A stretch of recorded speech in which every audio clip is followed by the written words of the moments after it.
పిచ్చి పిచ్చి వేషాలు వేయకు అవని అని చెప్పి శ్రీకర్ అంటూ ఉంటాడు. పిచ్చి పిచ్చి వేషాలు వేశానా? నేనేం వేశాను అని చెప్పి అవని అంటూ ఉంటుంది. నీ భర్త నాలా ఉంటాడని ఎందుకు చెప్పావు అని శ్రీకర్ అడుగుతూ ఉంటాడు. నీలా ఉంటాడని చెప్పానే కానీ నువ్వని చెప్పలేదు కదా బావా అని చెప్పి అవని అంటూ ఉంటుంది. ఈ నాటకాలే వేయొద్దని చెప్పేది అని చెప్పి శ్రీకర్ అంటాడు. నేను ఇంకా బెటర్ బావా, నాకు పెళ్ళయింది, నా భర్త నీలా ఉంటాడని చెప్పాను, కానీ నువ్వు పెళ్ళి కాలేదని చెప్పావు. ఆ పెళ్లి కాలేదని చెప్పటం వల్ల ఎప్పటికప్పుడు టెన్షన్ పడాల్సి వస్తుంది. నీకు పెళ్ళైందని ఆఫీస్లో ఎక్కడ తెలిసిపోతుందో, నీ ఉద్యోగం ఎక్కడ పోతుందోనని కంగారు పడాల్సి వస్తుంది. అందుకే బాబు, ఏదైనా చెప్పేటప్పుడు ఆలోచించి మాట్లాడాలనేది అని చెప్పి అవని శ్రీకర్తో అంటూ ఉంటుంది. అయినా నాకు ఒకటి అర్థం కాలేదు బావా, ఆఫీస్లో ఏమైనా బోర్డు పెట్టారా ఏంటి?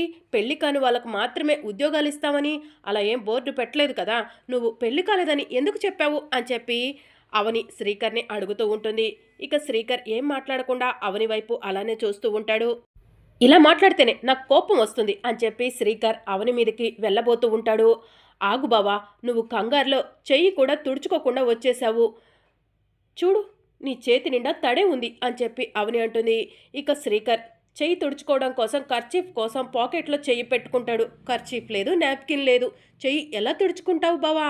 ఇదిగో నా చీరతో తుడుచుకో అని చెప్పి అవని తన చీర కొంగుని శ్రీకర్కి ఇస్తూ ఉంటుంది. శ్రీకర్ అవని వైపు అలానే చూస్తూ ఉంటే, బావా ఇది నువ్వు కొనిచ్చిన చీరనే, తుడుచుకో బావా, ఎవరూ చూడట్లేదులే అని చెప్పి అవని అటు ఇటు చూస్తూ ఉంటుంది. శ్రీకర్ ఏం మాట్లాడకుండా అవని వైపు అలానే చూస్తూ ఉంటే, ఇక అవనియే తన చీర కొంగుతో శ్రీకర్ చేతులు మూతి తుడుస్తూ ఉంటుంది. ఇక అవని శ్రీకర్ ఇద్దరు కూడా ఒకరి కళ్ళలోకి ఒకరు చూసుకుంటూ ఉంటారు.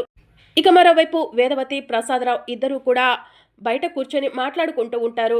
శౌర్య బాల్తో ఆటాడుకుంటూ ఉంటుంది. అప్పుడే వసంత పెద్దిరాజు బయట నుంచి వస్తూ, అమ్మా ఇదిగో అమ్మా ఈరోజు మా సంపాదన అని చెప్పి డబ్బు ఇస్తూ ఉంటారు. వేదవతి డబ్బులు తీసుకుంటుంది. అప్పుడు శౌర్య, ఈరోజు నీ ఆదాయం ఎంత ఇలరికం అని చెప్పి అడుగుతూ ఉంటుంది. 1000 రూపాయలు అని చెప్పి పెద్దిరాజు చెప్తూ ఉంటాడు. అప్పుడే అవని శ్రీకర్ కూడా కారు దిగి ఇంట్లోకి వస్తూ ఉంటారు. ఇంట్లో జరుగుతుందంతా కూడా చూస్తూ ఉంటారు. అప్పుడే నిహారిక కృష్ణబాబు ఇంట్లో నుంచి బయటకు వచ్చి, పెద్దిరాజు గారు ఇప్పటికైనా మీరు చేస్తున్న ఉద్యోగం ఏంటో చెప్తారా అని చెప్పి అడుగుతూ ఉంటుంది. గతంలో చెప్పాను కదా నిహారిక, ఇంపోర్ట్ ఎక్స్పోర్ట్ అని చెప్పి పెద్దిరాజు చెప్తూ ఉంటాడు. ఇంపోర్ట్ ఎక్స్పోర్ట్ అంటే పాత సామాన్లు కొంటాము, పాత సామాన్లు అమ్ముతాము అనటమేనా అని చెప్పి నిహారిక కృష్ణబాబు పెద్దిరాజు వసంతను నిలదీస్తూ ఉంటారు. ఇక పెద్దిరాజు వసంత ఇద్దరు కూడా అలానే తలదించుకొని చూస్తూ ఉంటారు. ఏంటి నిహారిక అలా అంటున్నావు అని వేదవతి అడుగుతూ ఉంటుంది. వీళ్ళు చేస్తున్న ఉద్యోగం అదే అత్తయ్య అని చెప్పి నిహారిక అంటూ ఉంటుంది. వసంత, నిహారిక చెప్పేది నిజమా అని చెప్పి వేదవతి అడుగుతూ ఉంటుంది. అవునత్తయ్య గారు, మేము చేస్తున్న ఉద్యోగం అదే అని చెప్పి పెద్దిరాజు చెప్తూ ఉంటాడు. ఇంత మోసం చేశారా నన్ను అని చెప్పి వేదవతి అంటూ ఉంటుంది. ఇందులో మోసమేముంది అత్తయ్య గారు, కుటుంబాన్ని పోషించాలంటే ఏదో ఒక పని చేయక తప్పదు, మేము చదువుకున్న చదువులకు ఉద్యోగాలు రావు కాబట్టి ఇలాంటివి చేస్తున్నాము అని చెప్పి పెద్దిరాజు చెప్తూ ఉంటాడు.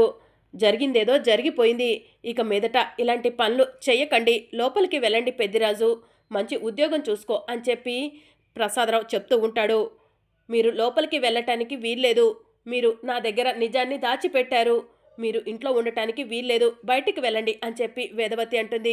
అమ్మా అలా అనకమ్మా, నేను ఇంట్లో అల్లారు ముద్దుగా పెరిగాను, కానీ తప్పనిసరి పరిస్థితిలో కుటుంబాన్ని పోషించడం కోసం పాత సామాన్లు అమ్మటానికి వెళ్తున్నానమ్మా అని వసంత చెప్తూ ఉంటుంది.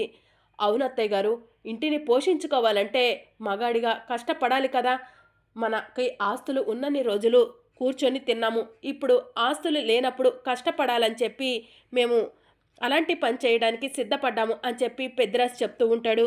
మీరు ఎన్ని చెప్పినా సరే నాకు అబద్ధం చెప్పారు, నా దగ్గర ఉన్నది ఉన్నట్టు చెప్తేనే ఇంట్లో ఉంటారు, లేదంటే ఇంట్లో ఉండటానికి వీల్లేదు, బయటికి నడవండి అని చెప్పి వేదవతి చెప్తూ ఉంటుంది. వేద, మరొకసారి ఆలోచించు అని ప్రసాదరావు అంటూ ఉంటాడు.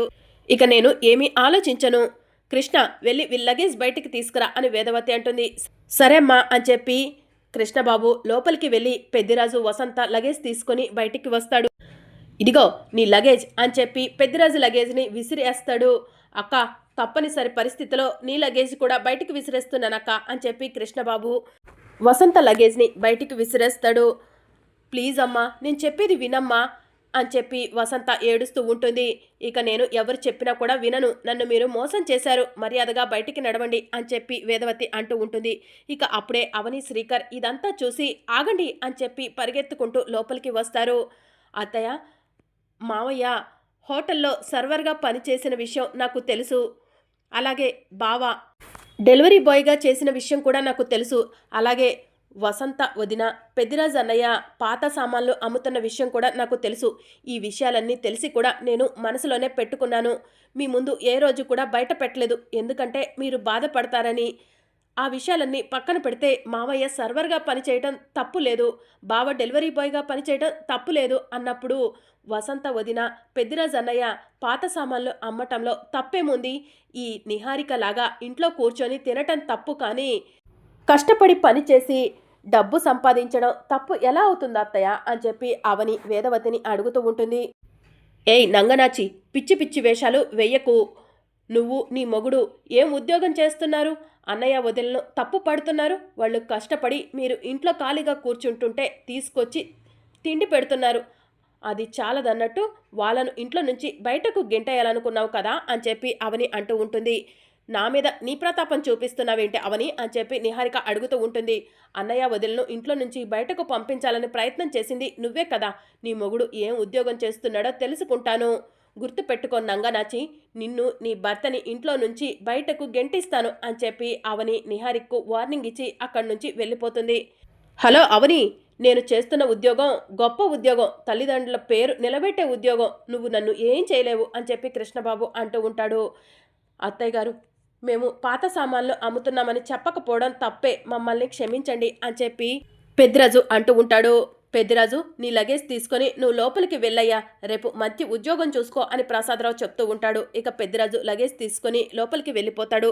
ఇక అవని అక్కడి నుంచి వెళ్తూ ఉంటే శ్రీకర్ అవని దగ్గరకు వెళ్ళి థ్యాంక్స్ అవని అని చెప్పి చెప్తూ ఉంటాడు. ఎందుకు బావా అని చెప్పి అవని అడుగుతూ ఉంటుంది.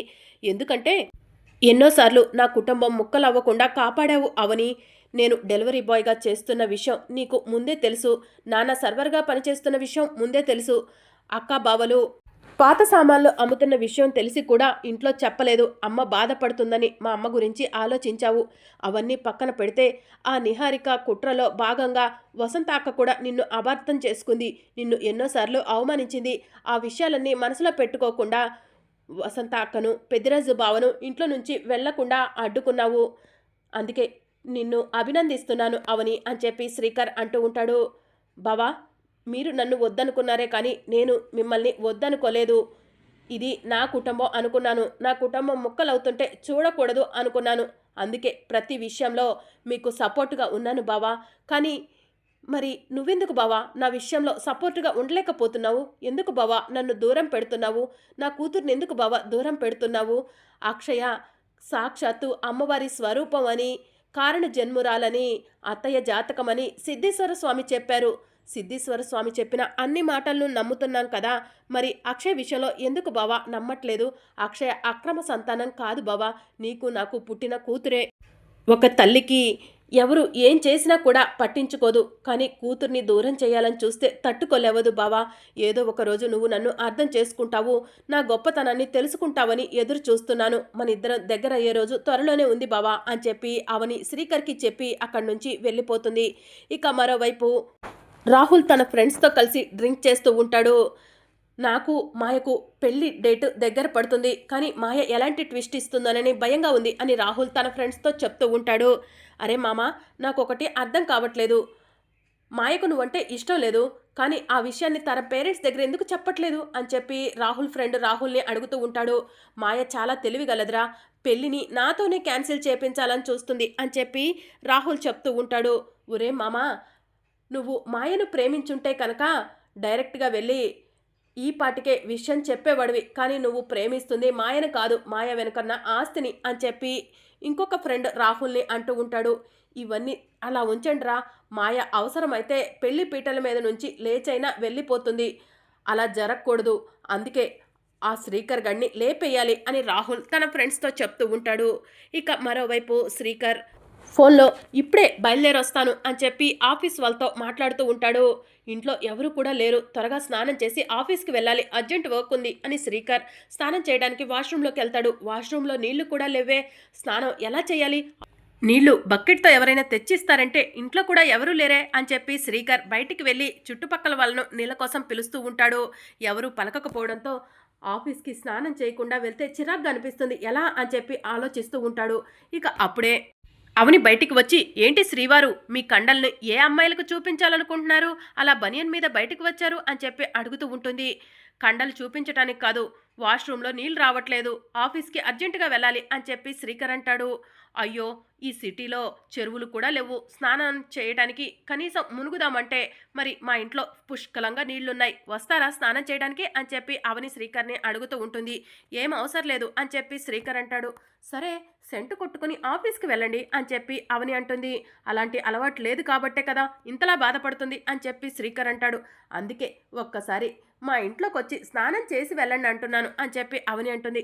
తప్పదు, అవని వాళ్ళ ఇంట్లోకి వెళ్ళి స్నానం చేయాల్సిందే అని చెప్పి శ్రీకర్ అనుకుంటాడు. ఇక శ్రీకర్ ఎవరు చూడకుండా అవని వాళ్ళ ఇంట్లోకి వెళ్తాడు. రండి బావగారు రండి, ఏంటి ఇంట్లో వాళ్ళందరూ ఎక్కడికి వెళ్ళారు అని చెప్పి అవని అడుగుతూ ఉంటుంది. అందరూ బయటికి వెళ్ళారు. ఏ, నీకు ఈ విషయాలన్నీ చెప్తేనే స్నానం చేయనిస్తావా అని శ్రీకర్ అవనిని అడుగుతూ ఉంటే, లేదు బావగారు, అదిగోండి వాష్రూమ్, స్నానం చేసిరండి అని చెప్పి అవని అంటుంది. మరి అప్కమింగ్ ఎపిసోడ్లో ఏం జరగనుందో తెలుసుకోవాలనుకుంటున్నారా? అయితే ఛానల్ను సబ్స్క్రైబ్ చేసుకుని సపోర్ట్ చేయడం మర్చిపోకండి. Thank you for watching.